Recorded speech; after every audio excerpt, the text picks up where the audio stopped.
Well, hello and greetings from the Coast Guard Academy Admissions Office. This is another webinar training series for our Coast Guard Academy admissions partners. Today's topic will be on the application and interview updates for the 2019-2020 admissions cycle. So we'll be talking about some things that have changed in this year's application, some differences in the applicant interview and interview process as well. Nothing too monumental, so we should see a lot of similar processes that we did in previous years. But what will be different is for those new members who are participating, if you're a new admissions partner, if you're a student or parent who is in the application process, that's fine as well. If you're watching this video, we'll give some insight for you, but nothing too much behind the curtain, just catching everybody up on the changes to this year's cycle. Now, most of the updates that we provide can actually be found in the Applicant Handbook. That Applicant Handbook can be downloaded from a student's application or from the document section of a volunteer's Bears Den or Partner Portal account. So highly recommend going in and checking out that information for both volunteers and for students in the application process. Read the Applicant Handbook. It provides a lot of great insight. And then, of course, if anything can't be answered there, we'll provide some contact information at the end that you can then reach out to in case of emergency questions or concerns. So with that, let's get started. So I touched on the Applicant Handbook. The cover letter to that handbook appears on the slide currently shown on the screen. It just asks our students to view their Bears Den account for any application status or application updates. I know that in the application, in the Bears Den account for the student, they have a checklist that updates as items are received and processed. This checklist may actually look a little different than the checklist on their application. One application checklist shows when an item's been submitted by the student, and the other shows when it's actually been received and verified by our office.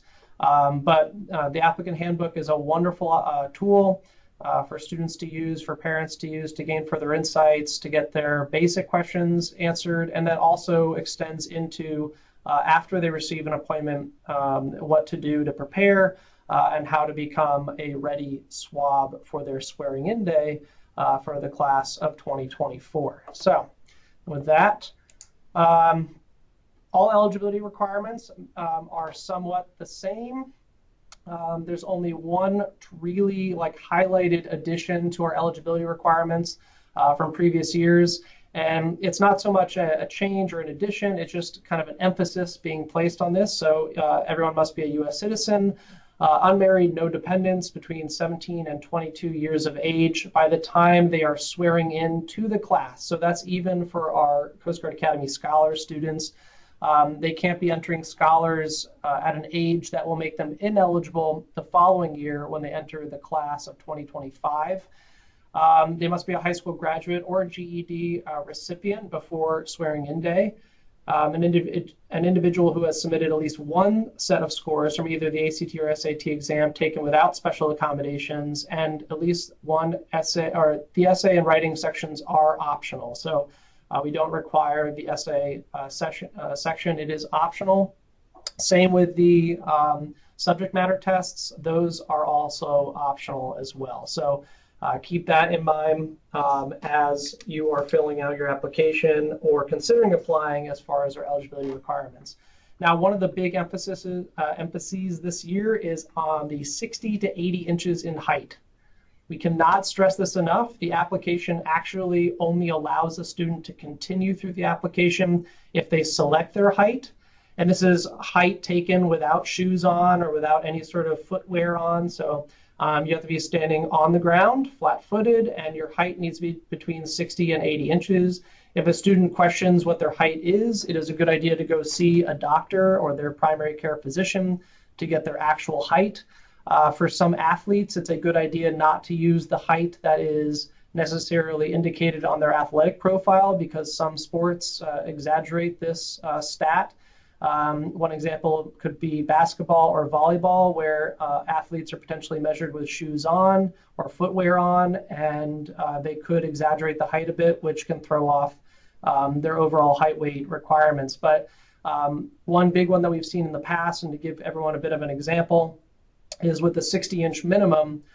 We were finding that students were indicating that they were above 60 inches. They would show up to swearing-in day at 59 inches or 58 inches. There will be no height height waivers granted as per our commandant instruction, and those individuals were sent home. So no matter how hard they try to stretch out a little bit to gain that extra half inch or inch, it just wasn't going to come into play for them. So for ladies and gentlemen who wear their hair up, they would let their hair down, they would take the footwear off, and they would measure just their base height, floor to top of their head, between 60 and 80 inches. So I say on here, see page 3 for additional information, and the weight chart. This is all on page 3 of the Applicant Handbook. The other item I want to mention here, and Brennan has a large input for this portion, is if you're not a U.S. citizen, you may want to consider applying as international cadet. The international cadet requirements can be found online under our international cadet link on our website. So if you're an international cadet, you'll be applying through your embassy to the U.S. Coast Guard Academy. That's a separate process, and the steps and instructions are located online as well. And Lieutenant Dougherty or the member, there is a member in this office whose collateral duty it is to work with those international students. And we typically take in around like anywhere between 4 to 10 a year, depending upon requirements set by CGA and the Coast Guard. So those are our eligibility requirements.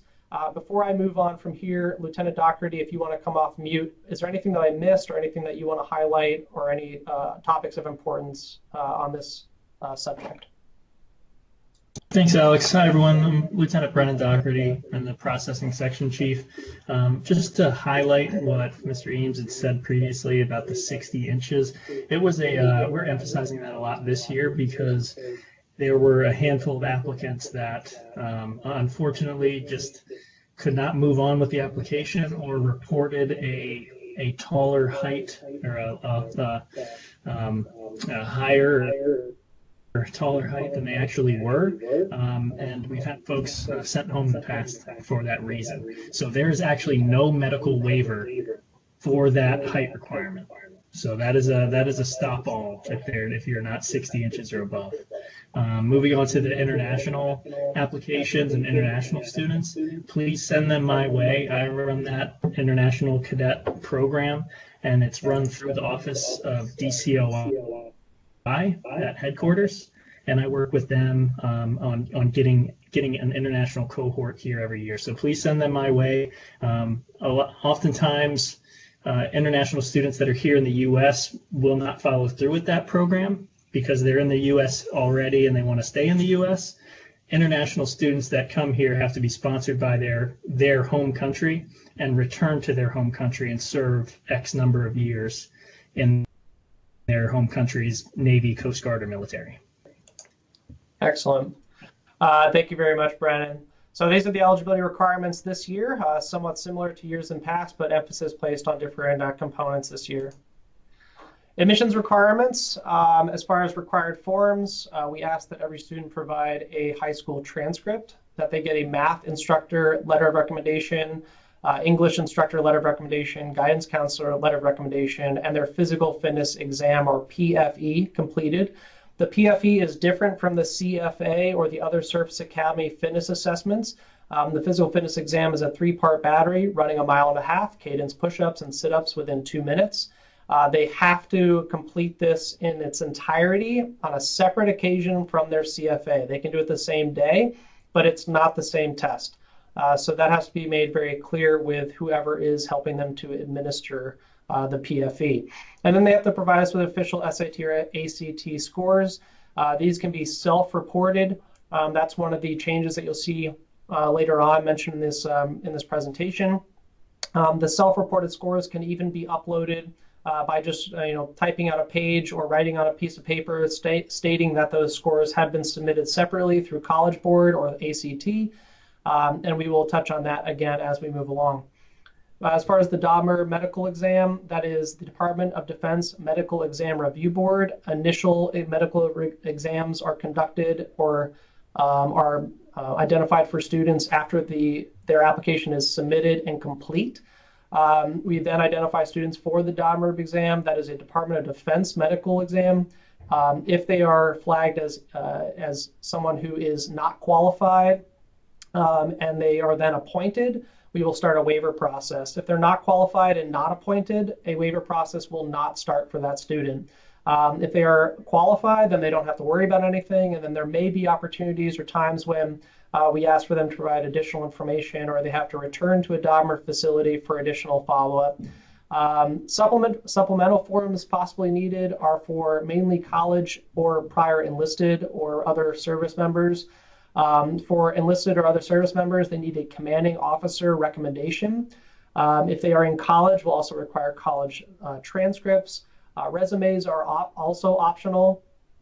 Best rule for resumes is to really kind of make them precise, concise. Know that our admissions officers and admissions staff are reading hundreds and sometimes thousands of these applications, so it's a good idea to provide good detailed information, but not to go too far back in your academic history. What you did in high school is fantastic, maybe a little bit of middle school to high school transition depending on what it is. But before, in middle school and before that, it might be a little bit too juvenile as far as to what to include in a resume. And think impact and expand upon things that maybe you didn't get opportunities at other parts of the application to expand upon. And then up to 2 extra letters of recommendation. Now, sometimes students ask, well, should I get this from a congressional representative? That's not necessarily the best case scenario or best representative to write you a recommendation. Even senior ranking officers, rank, status, privilege, position will not necessarily hold enough weight to sway the admissions committee. It's really about the impact of that recommender. So scout masters, religious leaders, coaches, employers, people who can speak to a student's work ethic, their character, their ability to succeed in a military service academy environment. Those are the things that we want to hear about. Now, for your academic recommenders, though, it's important that they do touch on your academic preparation for an undergraduate program. Sometimes what a recommender doesn't write is louder than what they do write. So a math recommender who doesn't speak on a student's math preparation or math ability may indicate that that student's not yet prepared to achieve at the level that we expect them to when they enter CGA. So that's important to remember as well. So these are some of the admissions requirements here. And we will also tie these into our updates here in a couple slides. As far as application basics this year, the application, like it is every year, is 100% online. We ask that even materials submitted through other parties or through the student at home are submitted electronically, either emailed to admissions@uscga.edu, submitted through the application, or if it's a recommendation, submitted per the instructions on the application in the My Recommendations tab. So that's important to review the Applicant Handbook and make sure that they're following the instructions appropriately. If they submit things via mail, or if they send things in another means by fax, it could lead to a delay. It could lead to lost materials. It could lead to things that would end up resulting in their application not being reviewed or being reviewed in a delayed status. So they want to make sure that they're following instructions and providing everything online. Our average incoming GPA is a 3.0 to 4.0 out of a 4.0 scale. So those are good competitive ranges. All GPA scales are recalculated to a 4.0 unweighted scale.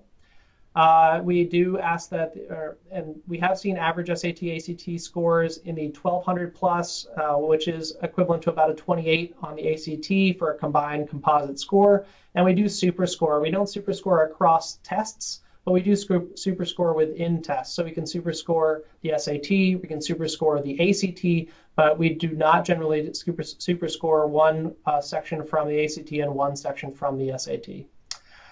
STEM classes that we do look for but are not mandatory but highly recommended are chemistry, physics, and calculus. Some sort of foundation in those courses are critical to a successful start here at CGA. And every student graduating from CGA graduates with a Bachelor's of Science degree with a foundation in chemistry, physics, and calculus. We then look for leadership components. So leadership can be both traditional and non-traditional.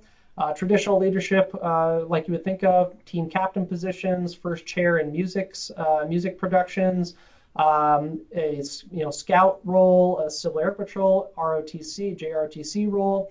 Non-traditional can be employment. It can be, the sibling of a multi-child household with working parents, or, helping to provide income for a household. So there are many ways to articulate leadership that we want to see on the application.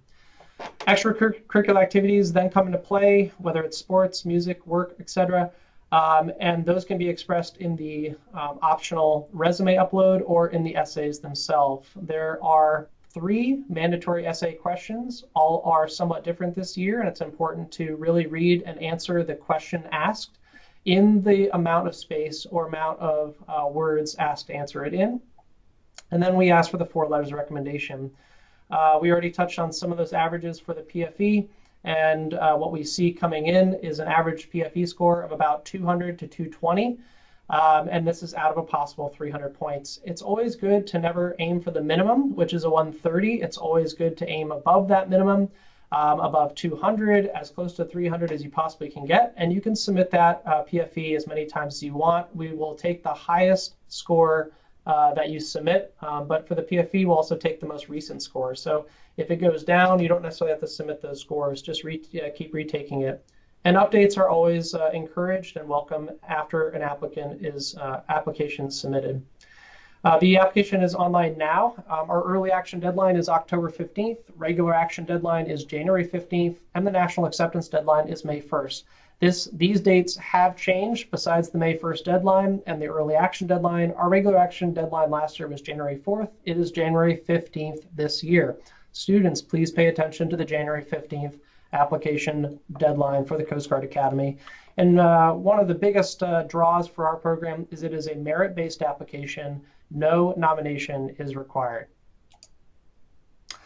To access the application, you can do so online at uscga.edu/apply or from our admissions website. They can also access it through the Bears Den account to check their applicant checklist. The Bears Den account checklist or checklist in the application will show when an item's been submitted. So when a student has hit submit on an essay or a transcript or ACT scores, and the checklist in the Bears Den will show when it has been received and processed. So we need to open up every item that a student sends us to make sure that it is what they say it is. For instance, if they submit a transcript and we open it up and it's a picture of something else, then that may not be accepted or marked as received and processed in their Bears Den checklist. And it's important that students check this periodically to make sure that everything is being processed. It does take about 2 to 3 weeks to process materials after hitting submit. So do not worry if an applicant says, hey, I submitted this yesterday and it's still not showing as received. It will take some time for that to happen since it is a manual process. And it is encouraged that students read the Applicant Handbook. We already touched on one of the dates and deadlines that's important to remember, but early action this year is October 15th. All decisions will be handed out on a modified rolling admissions basis. So we have gone back to our process from 2 years ago where we will give early action decisions on a rolling admissions basis from early action. So if you submit sometime in August, September, and you are in an earlier round of review, you will actually find out your application decision much earlier on, likely by the end of October or beginning of November. If you submit closer to the end of the October 14th and then 15th deadline, you may find out that decision around the December 23rd or 24th timeline. We touched on the regular action deadline of January 15th, and all regular action decisions should be published by April 1st. April 15th is the Dahmer medical exam deadline. May 1st is the national acceptance deadline. May 15th, the Dahmer medical qualification and waiver deadline. June 1st, all accession paperwork is due to our office and requirements are due. And by June 29th, the class of 2024 will be swearing in. In evaluating candidates, we look at a number of different things in this holistic review process, such as an applicant's potential to develop into a leader or character, an applicant's ability to thrive within the academic programs here at CGA, an academic's capability to meet the physical demands of the Coast Guard Academy and Coast Guard, an applicant's motivation to develop and achieve to their full potential, and how an applicant will enrich life here on campus and beyond in the Coast Guard. So students should keep these things in mind when completing their application, writing their essays, finding letters of recommendation, and trying to address all of these topics of evaluation throughout their application. The decisions granted to students can vary. The appoint, either conditional or full, based on the applicant's current status, usually related to medical. Do not appoint. Waitlist. Those waitlisted students, typically in early action, are determined on the waitlist, are reviewed then separately in a waitlist candidate pool. We then we review about 600 to 700 applications for the Coast Guard Academy Scholars Program each year as well. Of those, about 60 to 70 students will be selected for the Scholars Program. As far as the Coast Guard Academy, this year we're aiming to bring in about 265 to 270 students, meaning that we will hand out somewhere around 350 appointments. And then reevaluation is another option that can be given to early action candidates who could then be reevaluated as part of the regular application pool.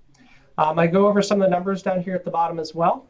Our early action, we will see somewhere in the ballpark of 800 applications, and we'll select around 45% of the incoming class. Regular admissions, we'll see around 1,200 applications, and we'll select the remaining 55% of the incoming class. The prep school applications, we already went over. About 700 applicants will be reviewed for 60 to 70 spots. So that's a selection rate for CGA of about 15% and a selection rate for scholars of about 10%. So we talked about one of the major updates in the decision release, and we will release most admissions decisions on a modified rolling admissions timeline. So that's something to be mindful of. That's different from last year. Last year we held all decisions until the end of that decision deadline. This year we are releasing them as we go through a review. So 2019 to 2020 changes, and here I may ask LT to jump back in with me and clarify anything or touch on any topics I miss. But one is the critical dates and deadlines have all reverted to what has been done in the past. With this, early action appointment notifications will be made on a rolling basis. Application requirements and requires applicants to confirm that they are above 60 inches. That is it's one that we're putting emphasis on, and will not allow students to apply who do not meet the height weight standards. Students who are not compliant on swearing-in day will be disenrolled. There are no waivers for minimum height requirements. As far as test scores, applicants are now required to upload test scores as part of their application. If they do not have the scores handy, their high school counselors can submit them for them, or they can send them in via a testing agency. The student will have to upload a document stating that my test scores are on my transcript, or are being submitted electronically, or are being submitted by my counselor. So those are three of the major application changes.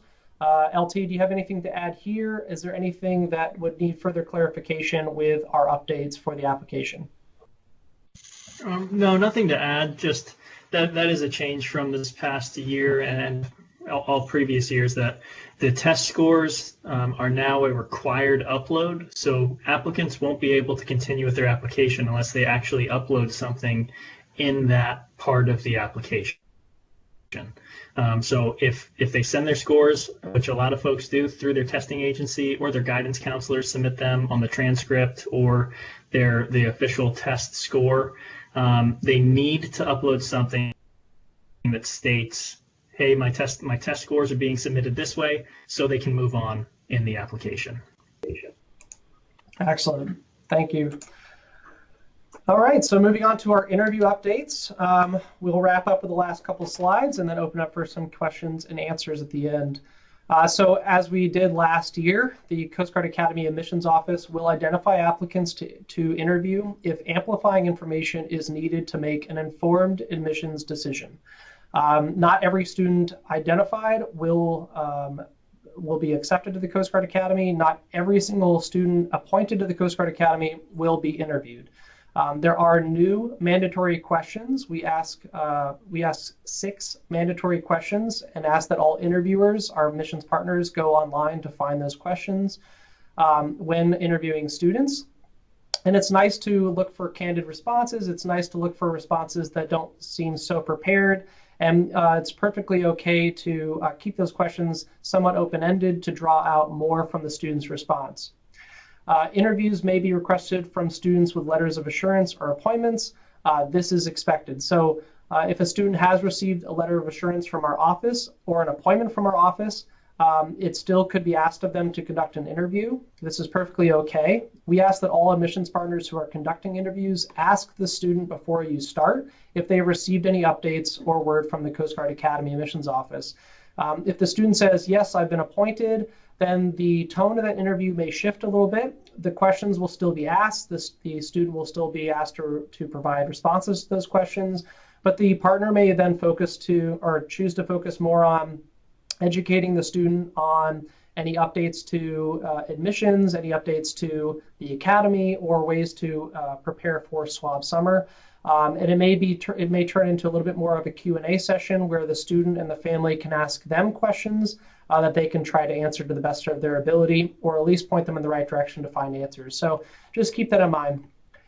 We are expecting to interview between 700 and 800 applicants this year of our applicant pool. Last year, we interviewed 733. Nearly 600 of those were conducted by admissions volunteers. I already mentioned it, but I'll mention it again. Not every interviewed student is appointed, and not everyone appointed is interviewed. So that's important to keep in mind as well. If a student is identified for an interview, though, we do ask that that interview is conducted, and it can be conducted face-to-face, via video teleconference, or over the phone. So, hints for the applicants, and when admissions partners are out there speaking with students, looking to give calls to action for those students without accounts or without application, it's obviously to create an account or to access the application, but those in the application, hints that can be given to those students as far as calls to action are to use the blank space of the app. It is amazing how often students choose not to include details or descriptions in their extracurricular activities, or not to expand upon leadership roles or academic performance. It is amazing how often students don't do research when it comes to the interview or when it comes to answering questions on the essays. So they say, I want to go fly for the Coast Guard, but they don't indicate which airframe they want to fly, or they don't indicate which missions they want to perform, and what they've done so far in school to kind of prepare themselves for the academics here at CGA, or to prepare themselves for those career opportunities later on. It's a good idea to know your admissions officer. They are your #1 advocate in this entire admissions process. So to make sure that you are calling them and emailing them occasionally, and the best way to do that is with an initial introduction and then by providing monthly updates. If you are calling your admissions officer every day or every week, that may be too much. And some of the admissions officers, or most of them, do travel pretty regularly. So you want to keep that in mind, that they may not be responding because they are on the road. We have 6 admissions officers covering the entire country, and they, of course, are supplemented and assisted by our wonderful network of nearly 1,040 admissions partners. We ask that they visit campus or at least attend local events or make their best effort to do so. It shows interest, it shows a desire, but we do realize that this is not possible for every student. But students in landlocked states or students in states or by means that can't attend CGA are welcome to get in touch with local representatives such as yourselves to answer questions and to get further input and insights into the academy and the application. We look to see who's actually driving this process. Is it the applicant, or is it an external factor? Of the 11 students who left from SWAB summer this year, all of those who left for non-medical reasons said that this was someone else's dream. It was not their dream. That is 99% of those who left outside of medical reasons said this is someone else pushing me to do this. So they have to be certain that this is what they want to do. This is their dream. This is something that they want to realize and want to accomplish. We ask that students engage with their teachers, engage with their guidance counselors, especially at large schools. This is a very unique and different opportunity. So it's important to state why you want to do this, why it's important to you, what type of career outcomes you want to see from it. It's important to go and first ask a teacher for a recommendation before just electronically submitting a request to them. It's also important to then follow up that the request has been received, and then to again follow up that the recommendation has been submitted successfully. So keep that in mind for students. For non-traditional or homeschooling students, it is important to articulate how you have prepared yourself for a college environment. You can do so by showing success on the standardized test scores. You can do so by showing tutoring or attending college courses outside of your non-traditional schooling experience. And then, of course, to finish any opportunity or any experience strong. So if it's a gap year, a college year, a high school senior, finish strong. Try to stay out of trouble. Try to provide us those updates. All of those things can add some sort of enriching factor to your application. And that brings us to the end of our presentation, right around our 30-minute mark. These are the individuals and the places to access additional information on the application and to get further questions, comments, or concerns addressed. So at this point, we will open it up for any questions from our participants today. If you would like to contribute, please click the thought bubble in the lower left-hand corner of your screen, and you can type into that instant messaging chat feature. So we'll look for any questions and leave that for the next couple minutes. And I see that a few people are typing already. So thank you for participating this afternoon.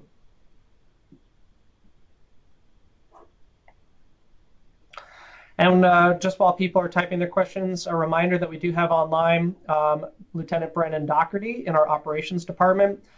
So we ask that if you have any questions for our operations branch, whether it is a forms processing question, a Dahmer question, anything related to the international program, or anything related to students kind of finding out their admissions decisions or the admissions cycle, Brennan is a great point or a great resource for that as well.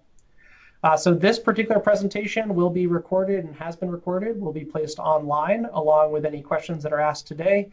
So you can always access it and go back and view information that you're interested on. So Randy asks approximately how many applicants from early action may be selected for reevaluation during the regular action pool. Now we only can go off of what we saw last year. So Lieutenant Dougherty, do you want to address that? So thanks for the question. I believe the number is about 45% the class can 45% of the class can be appointed or made from the early action pool. For the folks that will be reevaluated in the applicant handbook, it states that we can offer reevaluation to 75 to 100 applicants, but then that could change. We could just get a really great pool of candidates, and we think they'll fare well in regular action, and maybe they're just we want to see them update their test scores or see what their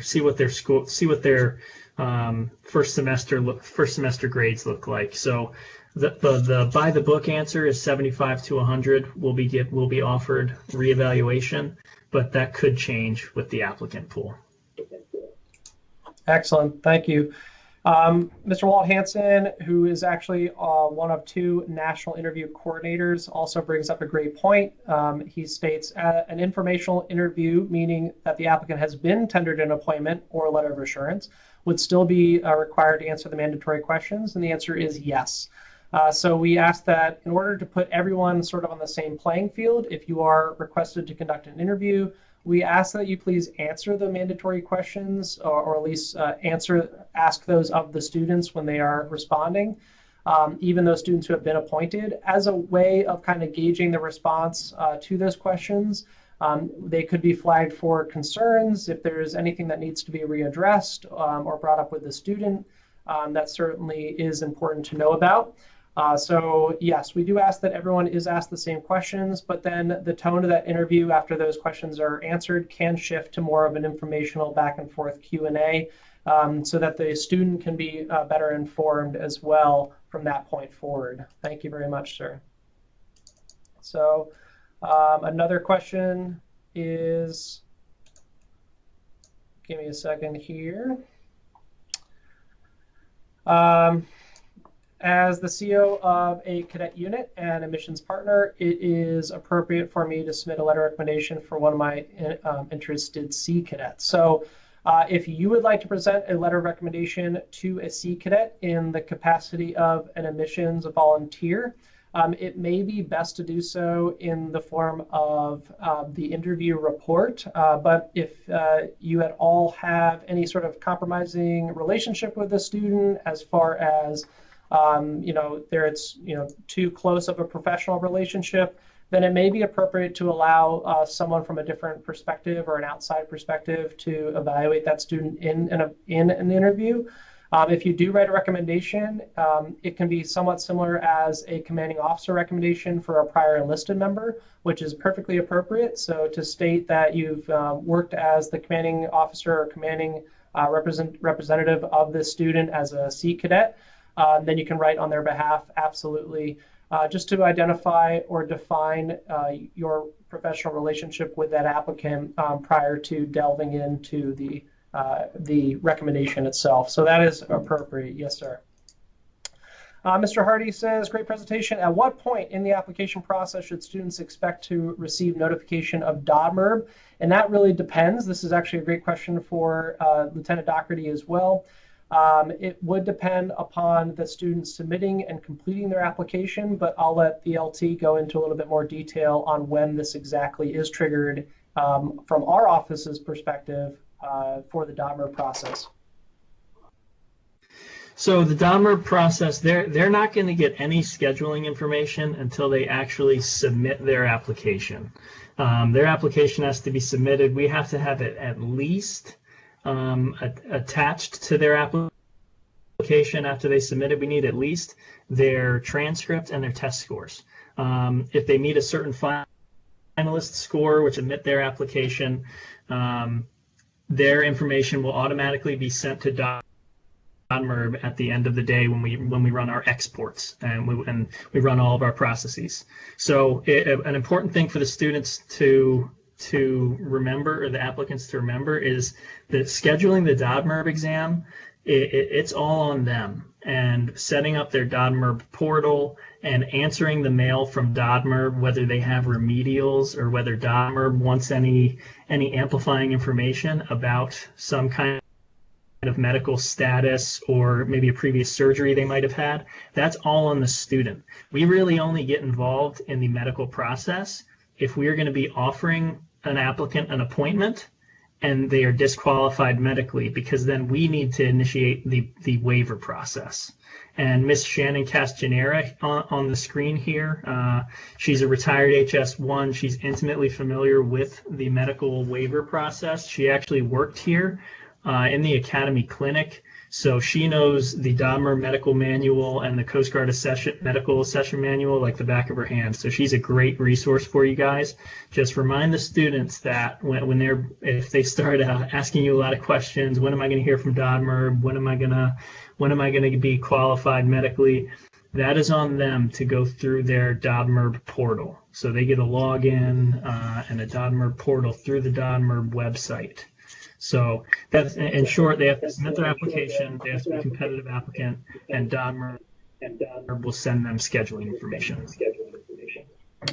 Perfect. So one important thing to remember here is that admissions decisions can be tendered without a DODMERB exam.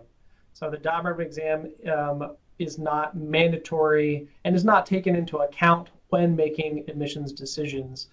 We would not be permitted legally to make admissions decisions based on medical outcomes, but after a decision is tendered, a medical outcome could come into play as far as being a disqualifying or qualifying factor.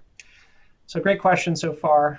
Ms. Lewis asks, typically, who are the preferred recommenders for homeschool students, their teachers and guidance counselors? So actually, homeschooled students, if they are homeschooled by their parents, the parent or parents can act as the recommenders in that case. They would just need to have a different email address for each capacity they are writing a letter of recommendation. So there are 3 mandatory recommendations, and then 4 if you include the physical fitness exam. So they would need 4 email addresses to be the guidance counselor, the math teacher, the English teacher, and the physical fitness exam administrator.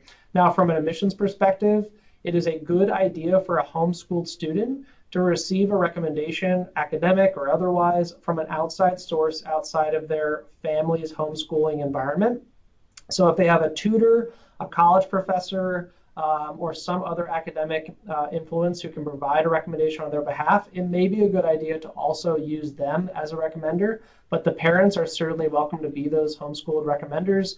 It just needs a different email address for each capacity they are writing on behalf of the student.